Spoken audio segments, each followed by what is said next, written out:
Welcome to Session 8A, Orientation and Mobility Principles and Instructional Strategies for Students with Complex Needs, including CVI, Deafblind, and Multiple Disabilities. So I'd like to introduce your speakers this morning.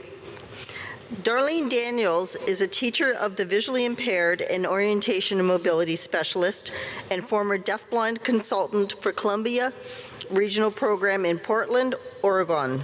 Darlene has been a TVI for 12 years.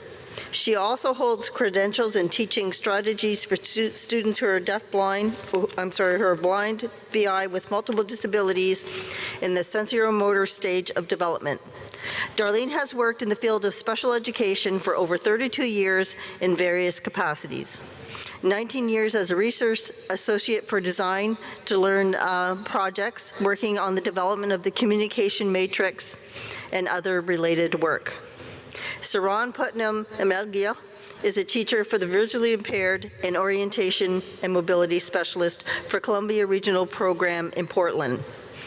She is also the statewide CVI consultant for the state, providing resources, professional development, coaching, and capacity building for all of Oregon Regional Inclusive Services personnel and school district staff. Saran, has been a TVI for 14 years and holds a master's in special education and Bachelor of Arts in early intervention special education. She also holds credentials in cortical, cerebral, visual impairment, and in teaching strategies for students who are blind to VI with multiple disabilities in the sensorimotor stage of life. Welcome, Darlene and Saran.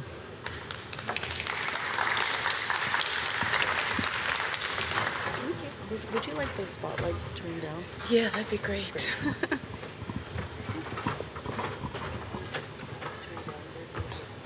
Good morning, I'm Darlene, and I am 5'5", I'm from Oregon, in the United States, and we're very excited to be here this morning. We got to come here because Dr. Amy Parker we need to present at the Deafblind International, and then she got a conflict of schedule. So we were just planning on being the backup singers, but now you've got us, and we're really excited to be here. We've worked with Dr. Parker in various capacities through the years, so we'll try to do it all justice for you. Okay, so we're just going to go over our objectives. We're going to, how do I need to do over here? Just the clicker, sorry. Okay, so we're going to work on developing an understanding of orientation and mobility and highlight the various approaches to the intervention for individuals with multi-impairments, complex disabilities, deafblindness, CVI. We're hoping to gain knowledge and strategies to encourage our students to move and have purposeful movement, because a lot of our kids don't get to have the typical orientation and mobility instruction. We are going to we're going to use video to identify and to be able to watch students as they are learning various capacities of orientation and mobility. And I would like to start with one of my very favorite quotes by Dr. Amanda Lewick. She's amazing, and I'm sure many of you have probably read some of her books. She's co-authored with Dr. Gordon Dutton. Lord, excuse me. So as I've seen throughout our whole conference is that, as we know, working with deafblindness, this is never is a one-size-fits-all approach. And what I love about this quote is that Dr. Amanda Lewick states, each child is a universe, and each universe has its own checks and balances, and observing children and being open to what they are telling us. And I think that's so crucial in our field, is to really watch our children and learn from them. So they tell us by their actions and their words, their experience, and how they experience the world. And the understanding can guide us to ways to provide support and learning strategies for success. Most importantly, it can help encourage and empower children to be who they are meant to be and who they want to be through their behaviors and strengths. Thank you. So orientation mobility is a related service for individuals with visual impairments, and it's Students with CVI, deafblindness, they can provide a little more of a challenge sometimes to teach orientation mobility, especially our kids with complex needs. So how many O&Ms do we have in this room? We have a background? You went to yours. Okay. Great. So this is kind of an overview for what orientational mobility is for those of you who are not familiar. Orientation is the knowledge of one's distance and direction relative to objects observed and remembered in their surroundings, and keeping track of the spatial relationships as they change during their movement. Mobility is the act of moving through space in a safe and efficient manner. So being able to orient yourself, be able to move, is also giving you independence in your life and a choice over your life. Okay, and I'm going to turn it over to you. Okay, so you want me to do this? Okay, which I think I already have. Good morning. Okay, so one of the things that we forgot to mention is this is actually a presentation that we've done a couple of other times. That's originally a 3-hour presentation, and so we've condensed it quite a bit. But, did it go? Oh. Actually, can we go back one slide? I think we're on the wrong. Okay. So in order to get from a point of origin to a destination, an individual must have O&M skills that are adequate for the mastery of the route and its reversal. So basically, what we need for this is there has to be cognitive processes such as attention, memory of the route, memory of the things that they're supposed to be looking at, perception, being able to see what's out there, and recognize that, and then decision-making skills. You also have to have the ability to gather and process sensory information, so identify objects and determine one's own position in space in relation to the surrounding objects. You also have to have coordinated and automatic eye movements, which basically you have to be able to direct your vision to what it is that you want to be looking at. And then there's also the selective visual attention, which as a traveler, you need to be able to have an overview of your environment. So that's that global visual attention. And then you also have to be able to have that more pinpoint visual attention, so that local visual attention is specific landmarks that you're looking for within your route. So for sighted travelers, visual perception plays a crucial role in orienting and moving through space. So the simple task of being able to walk across the room, even here as we walk across the room to get coffee, is in fact a highly complex routine that involves many, many areas of the brain to be able to work together in order to get that to happen. All right, so on the screen I have the definition for cortical visual impairment, and like I mentioned earlier, this is a condensed version of what we have presented before. I think the important thing is not so much knowing what the definition is of cortical visual impairment, but really understanding what vision is. Because once we understand that, then we can understand what cortical visual impairment is. Vision is a learned process, so we're not actually born being able to see and understand everything we see. In Ravenscroft's presentation that he did on Tuesday, he talks about how vision happens within the brain, right? It's a construct of our brain. It's not what we see out there, it's what our brain is feeding us. So it's kind of that matrixy, you know, you really stop and think about it, it can get into some really serious philosophical discussions. So we're not born with all of the visual abilities that we need in life. And if you guys ever get the chance, maybe have, read David Eagleman's book. It's called Brain, the Story of You. And he talks about how vision is trained up. So as we are developing, we're training our vision to be able to see and work. So as kids are, you know, banging into stuff, putting things in their mouth, that's actually training vision. So they start to understand what it is that they're seeing. The The other thing that we should know is that vision in and of itself is a very low resolution internal model. So our brains want to function in the most efficient way possible. Our brain actually uses the most energy, right? And so it tries to be as efficient as possible. So low resolution, what does that mean? It means that only about 2 to 5% of what we see is actually going into our brain. 2 to 5%. If you want to know what that looks like, if you put your thumb out in front of you like this, it's the area of your thumbnail. That's the amount of information that is going into your brain from this expansive field of view that we have. So that also means that 95 to 98% of what we're seeing isn't really there. Our brain is feeding in that information, okay? So that also brings us to the next thing, that looking doesn't mean that we are seeing, right? It doesn't mean that we're interpreting. There's a lot of things that go unnoticed in our world. And magicians, they knew this before scientists did, with sleight of hand, right? So understanding that, then we understand that with cortical or cerebral visual impairment, if we only are dealing with 2%, and now there's something wrong with that 2%, then think about what's actually going through. All right. So how does CVI affect O&M?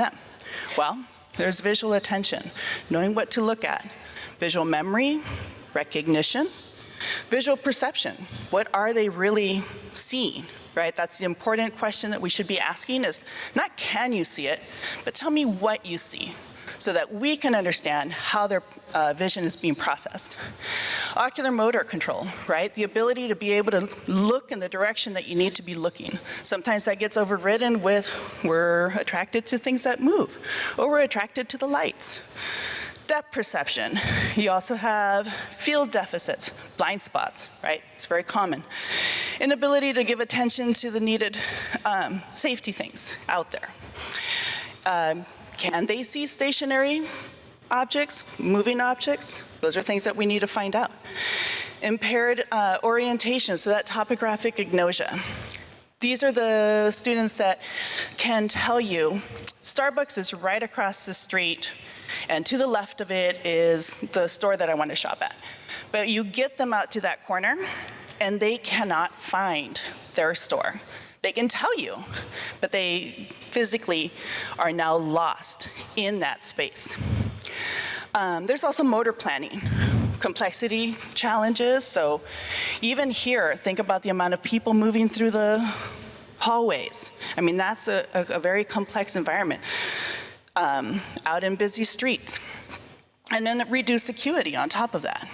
Right? Not only a physical reduced acuity, but when you're trying to process all this stuff, that 2% may get even smaller. So looking at perception for CVI and O&M. Perception and movement, they're intertwined. Eagleman talks about how it's so important for us to develop vision through movement. And so perceptual features can vary due to changes in the environment and the environmental conditions and the perceiver's situation. So, for example, how about the lighting conditions outside in the main hall, right? So you have those huge windows, and the last few days, if you guys have been here for the entire conference, it's been sunny. So you have bright light coming out there, and then today it's cloudy. So you have those kinds of perceptual changes that can happen. And then there's also other perceptual features that will remain the same, so despite any of those changes. So as you exit this hall and you get closer to the doors, doesn't matter what direction you're coming from those doors, the illusion of them being grounded to the floor and them getting bigger as you approach, that'll remain constant. Gibson also talks about affordances. And affordances is really the ability to pay attention to and remember features within the environment. So as you're traveling, even to get outside of this hall, being able to remember that those big glass windows should be on your right-hand side in order to find the escalators to leave this floor. And then there's also environmental flow. So environmental flow is how movement, such as walking, changes your perspective. So you have to be able to keep track of self to object and spatial relationship, and then learning how those relationship change as you are moving through space. So on this slide, I have two photographs of one of my students, and as you are walking, that's that transitional movement, right? She has to be able to know that that wall that's to her right is constant, but then it will go away, right, when she hits her landmark. And then as the cars are the cars will be further in front, then they'll be next to her, and then they'll be behind her as she's moving through space. So, and that kind of movement, that translational movement, right, is different when you're walking a straight path versus if you take a 90-degree turn, because now those objects now are not next to you, but now they're behind you. And so if you guys want to read up more on this, the foundational O&M book has a whole chapter dedicated to this kind of stuff. All right, so on the next slide, things to consider. So as O&Ms, these are things that we should be considering, like, lower field loss, how are obstacles and surface changes going to affect the student, inability to gain information from fast-moving objects, can they see them, being able to identify objects within a crowded environment, finding those objects, distance, how do they do with distance, behavioral responses to sensory overload, that's a big one, right? Auditory challenges, we've been listening to the auditory processing one.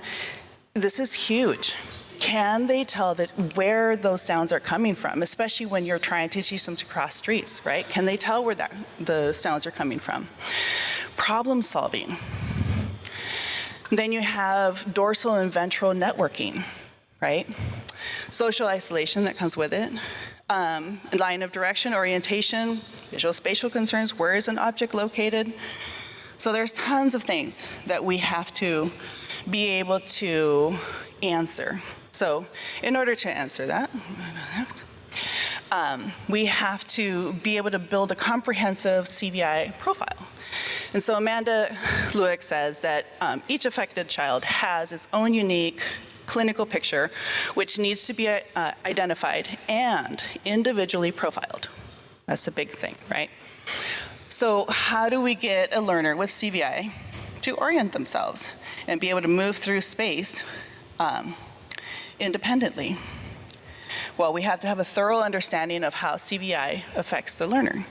And so, again, we just have assessments listed here. There's like the CVI range, the O&M resolution chart. There's the TAPS, this is a teaching age-appropriate purposeful skills assessment that we use. Another one that we use is the Oregon Project. I'm not sure if that's national or not.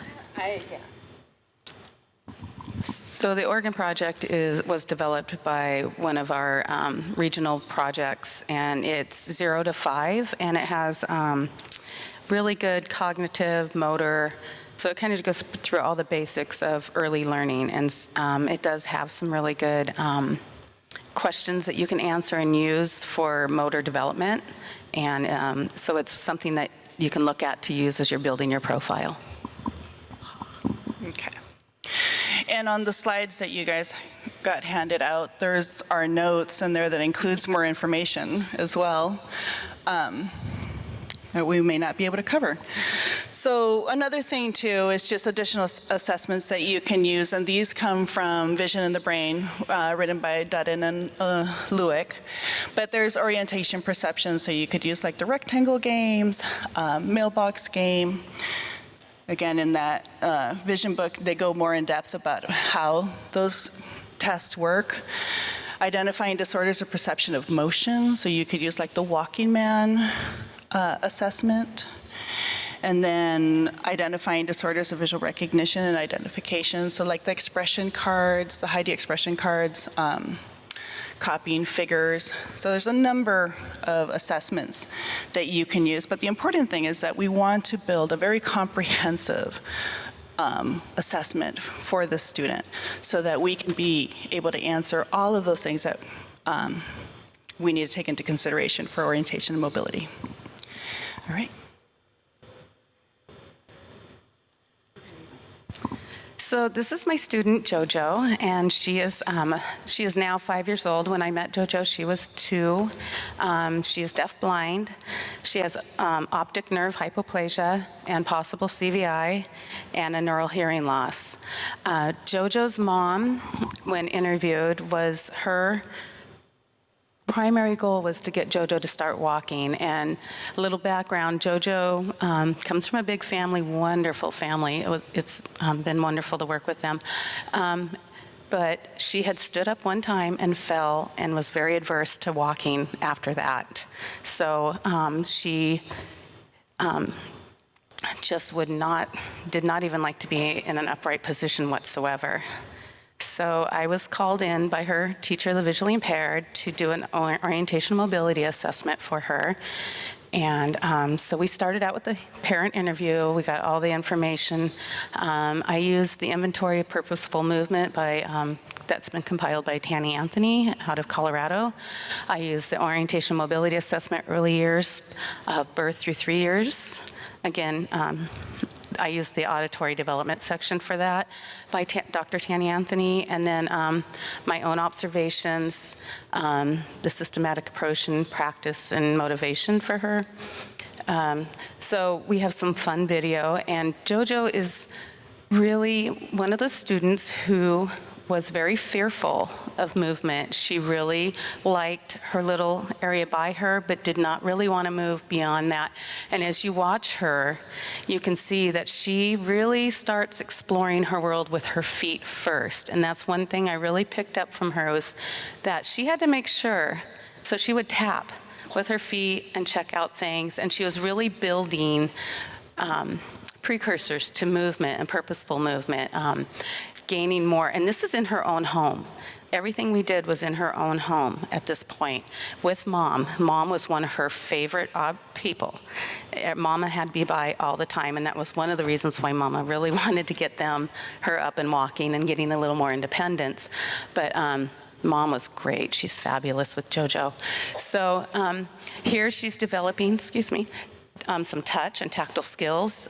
She's identifying surfaces and materials. As you'll see in the video, I'll let you do that. It was on the carpet, and so she just was discovering her hardwood floor. So some of the things for the beginning movement and orientation and mobility is this practice and learning. And JoJo is definitely one of those kids that fits into Dr. Lewick's quote there. She did things on her own terms. You were not going to make JoJo do anything she did not want to do. So here she is, practicing and learning.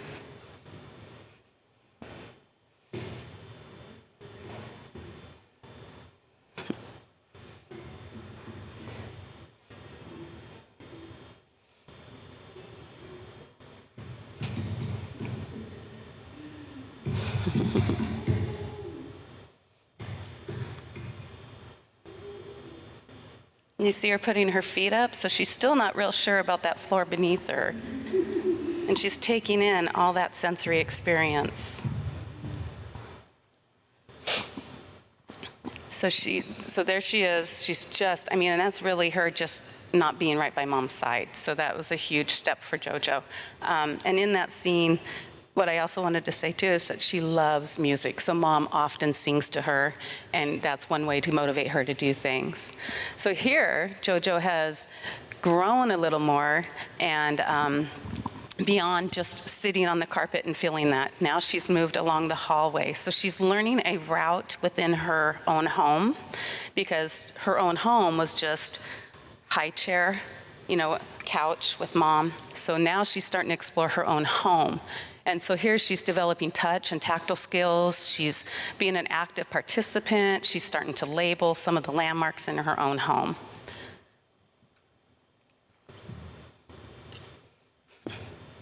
Again, she's still scooting and on. She's still not upright.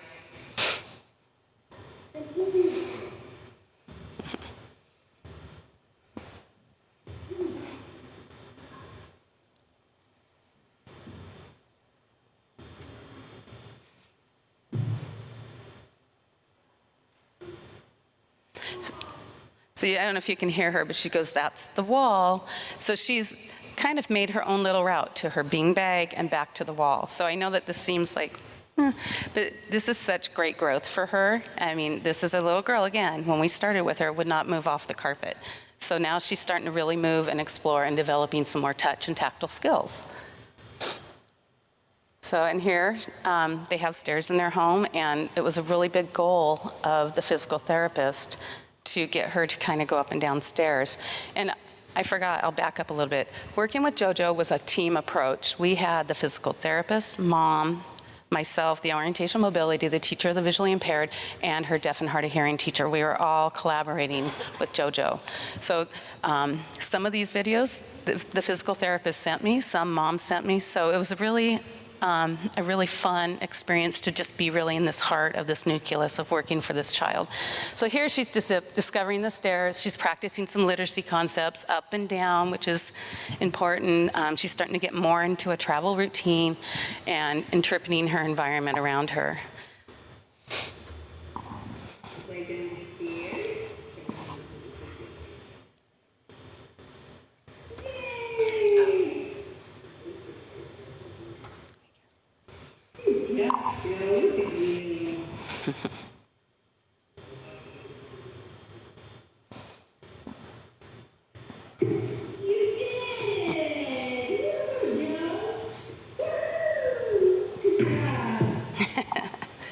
So mom does a great job of celebrating with her, and she's learning those kinesthetic proprioceptive movement of going up and down the stairs and the changes in her equilibrium as well.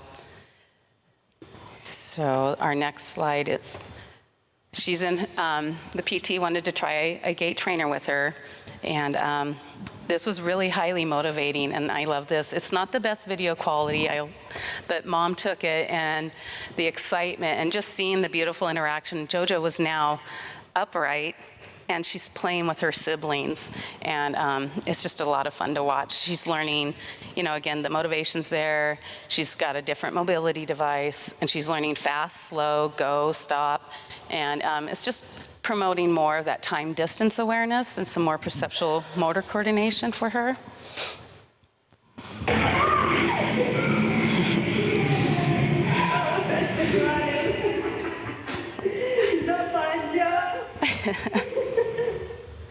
I mean, how can you not love that video, right? I had to use it. Just the joy in her mom's voice is just amazing. So here, go ahead, yeah.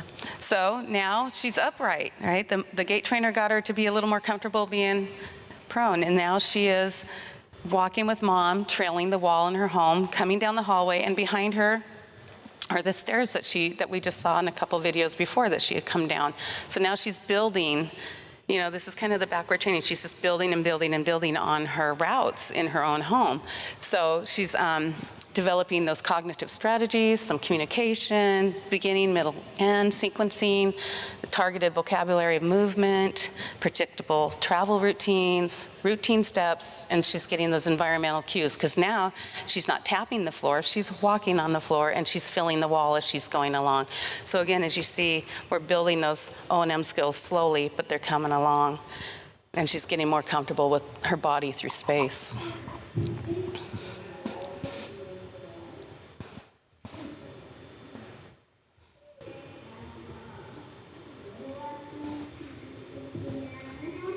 I don't know if you can hear that, but she's saying walking to the kitchen now.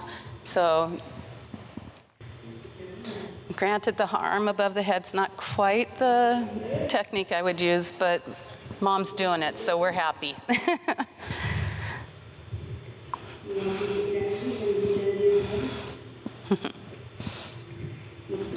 And see, she's just having a good time. So the motivation's there. This isn't an adverse activity at all for her. So then what happens? COVID.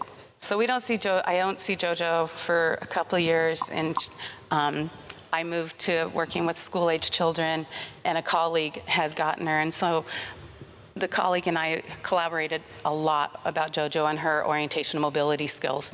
So this is JoJo at the end of this last school year, and she's beginning cane. So going from just trailing the wall with mom, she's now in a private preschool and walking with a cane.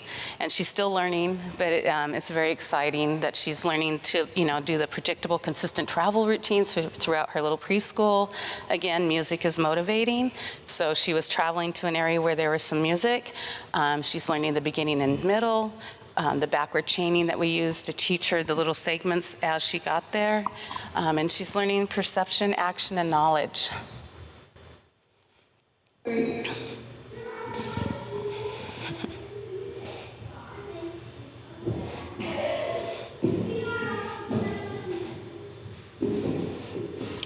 Still getting balance.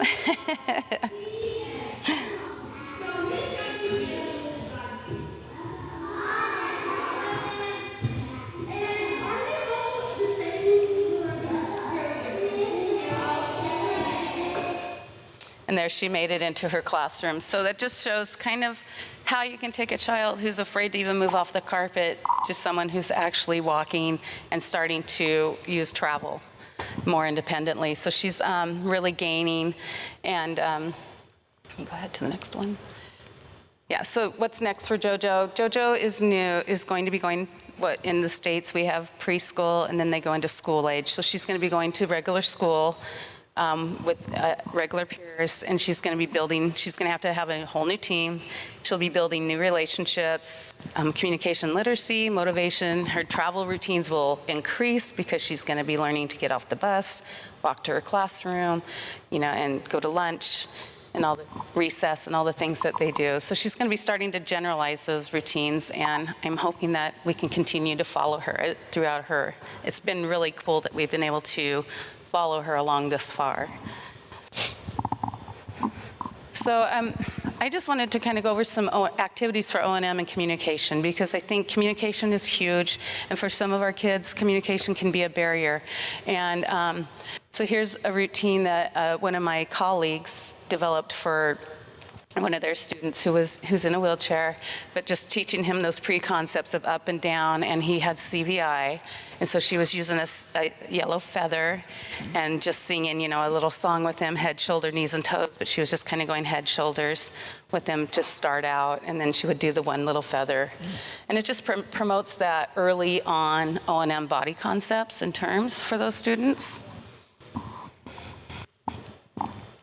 And then this is a calendar system and object cues. So Saren had a student that was in a rural area, and I had gone to consult with her, and he had CVI, yes, and he was deafblind. And so he was at a object cue representation, and we wanted to find something meaningful. And at this time, part of the slinky on a 4x6, 4x6 pegboard, and his preferred color was red, so we put the red shiny, because he likes shiny light up things.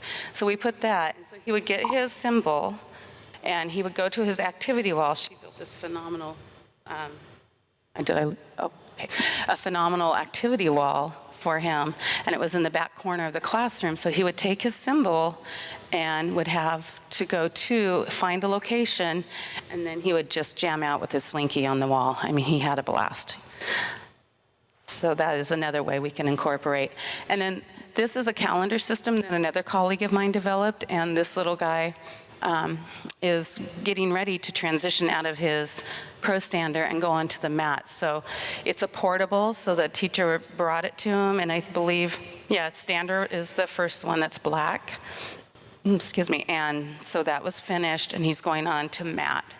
And sometimes we don't always get the teachers to do exactly what we want, but we're happy with what we can get. And she was really, really in on it and just really building these symbols for him and giving him the information, because our students deserve to know where they're going and they need to be allowed to know what's happening. So that's just one example of how we can incorporate symbols in with O&M, because I love communication. So,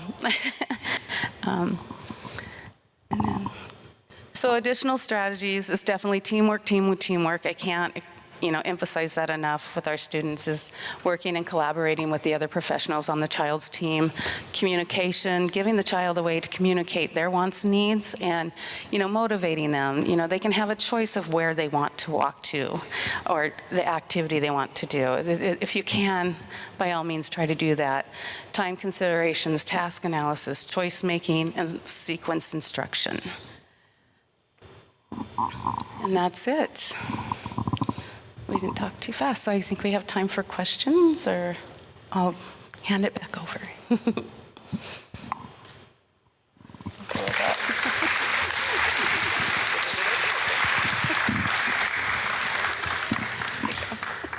Great, thanks. So I just want to take this opportunity to thank you both, Saran and Darlene, for your presentations today.